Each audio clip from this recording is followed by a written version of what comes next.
और सीधे मैनपुरी लिए चलेंगे, जहां पर अखिलेश यादव जनसभा को संबोधित कर रहे हैं।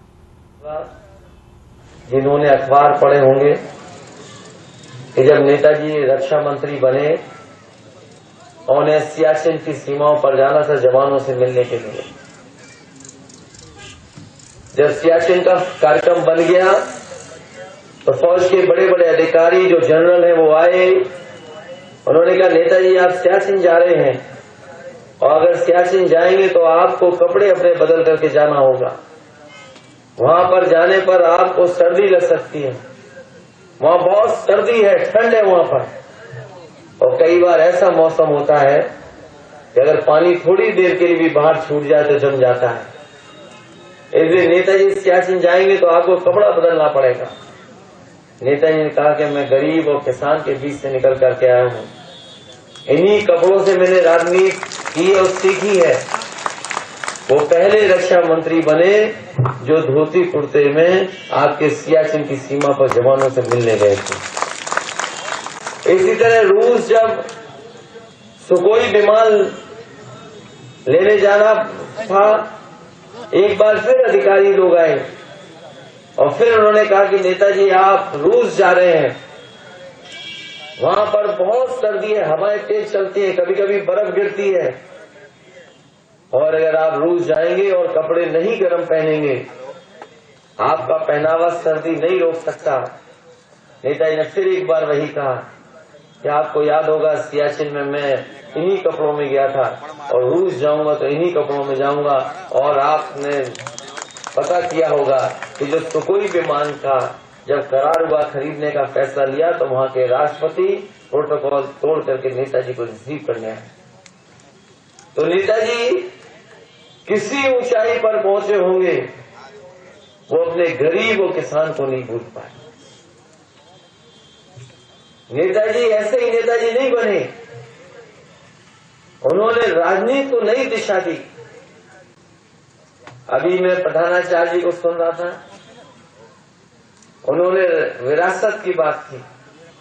हम सब इस बात के लिए खुश हैं कि नेताजी ने हमें और आपको सबको इस समाजवादी विचारधारा की विरासत दी है। इससे बड़ी विरासत कोई नहीं हो सकती। जो नेताजी ने रास्ता दिखाया, यही खुशहाली का रास्ता है, यही तरक्की का रास्ता है।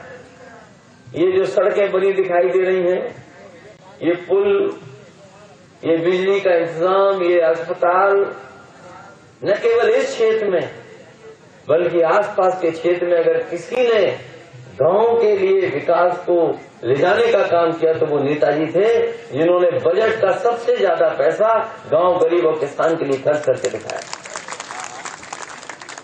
कभी कभी हम लोग नेताजी से कुछ बातें कहते थे और मुझे याद है कि जब देश की सबसे बड़ी सड़क बनने जा रही थी, नेताजी से मैंने कहा कि नेताजी आपको ये सड़क का शिलान्यास करना है। जब वो शिलान्यास करने आए, उन्होंने सभी प्रेस अधिकारियों के सामने कहा कि इसकी उद्घाटन की तारीख अगर नहीं बताओगे तो मैं शिलान्यास नहीं करूंगा। क्योंकि जब मैं शिलान्यास करने जाता हूं उसी दिन इंजीनियर और अधिकारियों से पूछता हूं कि उद्घाटन की तारीख क्या होगी, क्योंकि उद्घाटन की तारीख 36 महीने के बाद थी। नेताजी ने गिन लिए थे महीने, उन्होंने कहा कि 2017 के बाद उद्घाटन होगा, तो पता नहीं समाजवादी सरकार होगी कि नहीं होगी, हमें उद्घाटन करने का मौका मिलेगा कि नहीं मिलेगा। इसलिए उन्होंने कहा कि अगर हमसे इस सड़क का शिलान्यास करवा रहे हो तो आप इसको 24 महीने में बना करके तैयार कर दो। मुझे याद है मैंने अधिकारियों से और कंपनी से काम करने वाले लोगों से पूछा कि नेताजी चाहते हैं कि इसको 24 महीने में बना दो। उन्होंने कहा कि सरकार का अगर सहयोग मिल जाएगा, समय समय पर जो रुकावटें आएंगी उनको दूर कर दोगे तो 24 महीने में भी सड़क बन जाएगी।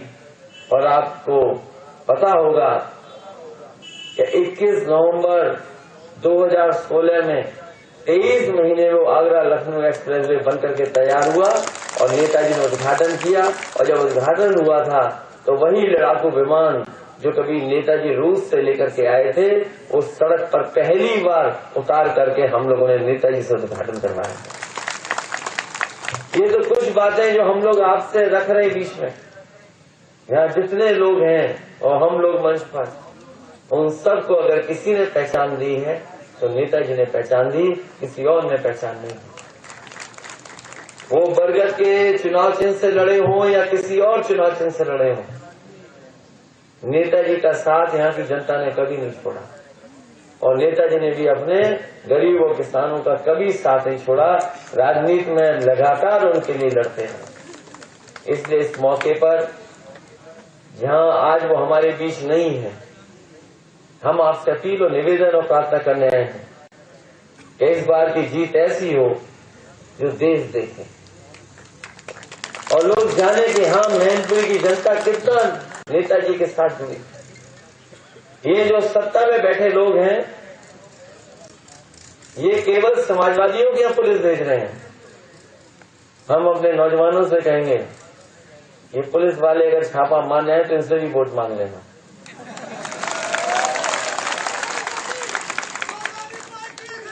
ये आधे मन से छापा मार रहे हैं। वो ये रहा है कि बीजेपी वाले सूची बना रहे हैं और बीजेपी वाले सूची कप्तान को दे रहे हैं और कप्तान वो बाहर से आई हुई जो पुलिस उसे बता रही है कि फलाने गांव में चले जाओ। ये बताओ, बाहर वालों को क्या पता कि कौन से गांव में कौन रहता है? ये बता तो बीजेपी वाले रहे। इसलिए आधे मन से जा रहे हैं। हम अपने लोगों से कहेंगे, अगर ये पुलिस फोर्स के लोग आए, इनसे कहिए कि आप भी हमारी मदद करो, क्योंकि नेताजी ने हमेशा फोर्स की मदद की। और ठीक कहा प्रधानाचार्य ने, ये जो हमारा जवान जब शहीद होता था, उसकी वर्दी, टोपी या बेल्ट घर परिवार के पीछे पहुंच जाती थी, उसी में घर परिवार के लोग मान लेते थे कि उनका बेटा या उनके परिवार का सदस्य आ गया। नेताजी जब रक्षा मंत्री बने तो उन्होंने कहा कि नहीं, ये शहीद जवान है, अगर इसके घर नहीं जाएगा तो ये हमारा बनना क्या है, क्योंकि ये किसान का बेटा है। कम से कम आखिरी समय पे परिवार इसके दर्शन करने। अधिकारियों ने रुकावट लगाई, कहा कि कोई शहीद हो जाता है पहाड़ियों पर, कोई घाटी में, कोई बर्फ में, किसी दूर बॉर्डर पर, कोई रेगिस्तान के किनारे। अगर जवान गांव तक जाएगा तो न जाने सरकार का कितना पैसा खर्च होगा, हमें बहुत सारे इंतजाम करने पड़ेंगे। नेताजी ने कहा कि ये किसान का बेटा है जो हमारी सीमा की रक्षा करता है, कितना भी पैसा खर्च हो जाए, इस जवान को पूरे सम्मान के साथ उसके घर परिवार के बीच में ले जाया जाएगा। ये फैसला अगर किसी ने लिया था तो नेताजी ने फैसला किया। और ये चुनाव बीजेपी वाले जानते हैं कि वो हार गए हैं, तभी आपने इनके भाषण सुने होंगे। आप तो गांव के रहने वाले लोग हैं, ये सब चीज जानते। बताइए खिस्साता कौन है? खिस्साने वाला ही ये ऐसी भाषा का इस्तेमाल कर सकता है। अभी कुछ दिन पहले मुख्यमंत्री जी आए थे तो वो फिजिक्स के स्टूडेंट बन गए और हमारे पत्रकार साथी नहीं समझ रहे पेंडुलम होता क्या है। ये जो हमारे फिजिक्स के स्टूडेंट होंगे वो तो जानते होंगे पेंडुलम क्या है। वो हमारे मुख्यमंत्री जी समझे ही नहीं कि चाचा ने पूरी राजनीति नेताजी से सीखी है। ऐसा झूला झुलाएंगे पता नहीं लगे कहां चले गए।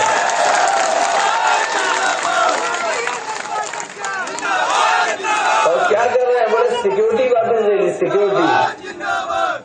ये बताओ नेता चाचा को कौन सी सिक्योरिटी की जरूरत? चाचा खुद ही शिक्षा में संजीवती है। और अगर हम लोग चाचा के साथ है तो क्या सिक्योरिटी की जरूरत है? बताओ।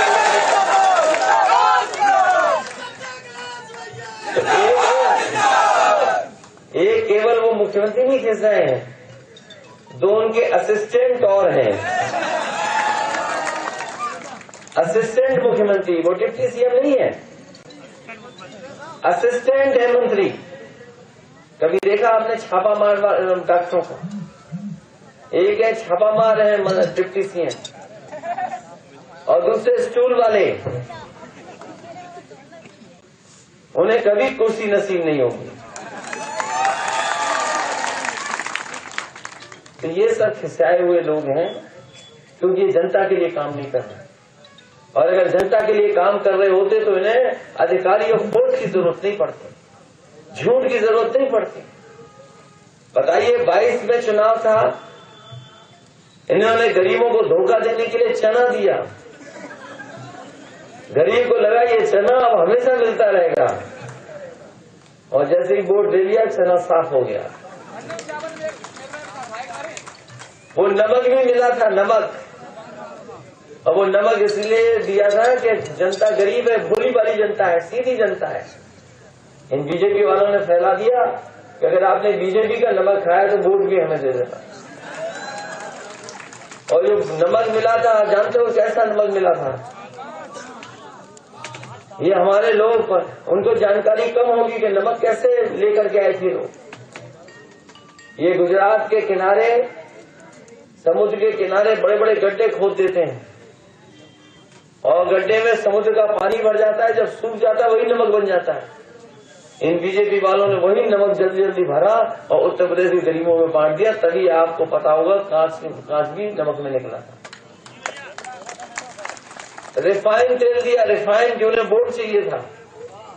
बताओ अब रिफाइंड तेल कहाँ है? और कितने होशियार है बीजेपी वाले, देखिए ये सर्दियों में चावल हम और आपको खिला रहे हैं। बताओ कौन खाता है चावल सर्दियों में? बताओ गरीबों के साथ कितना बड़ा धोखा। ये लाल वाला सिलेंडर जो आया, पहले कितने में भर पाते थे आप? गरीब को लगा कि देखो कितनी मदद कर रहे हैं बीजेपी वाले हमारी माताओं बहनों की। लाल सिलेंडर जो खाली हो गए थे शहरों से अमीरों के, क्योंकि शहरों में पाइपलाइन से गैस सप्लाई होने लगी, तो वो जब सिलेंडर खाली हो गए तो वो कहाँ जाए? तो सरकार ने और फैसला लिया कि सरकार की कंपनी को घाटा नहीं हो, इसलिए गरीबों में बांट दिए जाएं। तो वही सिलेंडर जो पुराने थे अमीरों के, खोद करके बीजेपी वालों ने सब गरीबों में बंटवा दिए। और अब बताओ सिलेंडर भरपाई कितने की है आपकी? महंगाई कहाँ पहुंचा दी इन्होंने? महंगाई चरम सीमा पर है, बेरोजगारी चरम सीमा पर है। कोई नौजवान ये अब नहीं भरोसा कर सकता है कि उसको नौकरी मिल जाएगी। और नौकरी क्यों मिलेगी? क्योंकि नौकरी देने वाली बड़ी बड़ी संस्थाओं को भारतीय जनता पार्टी बेच रही है। सब बेच दिया इन्होंने।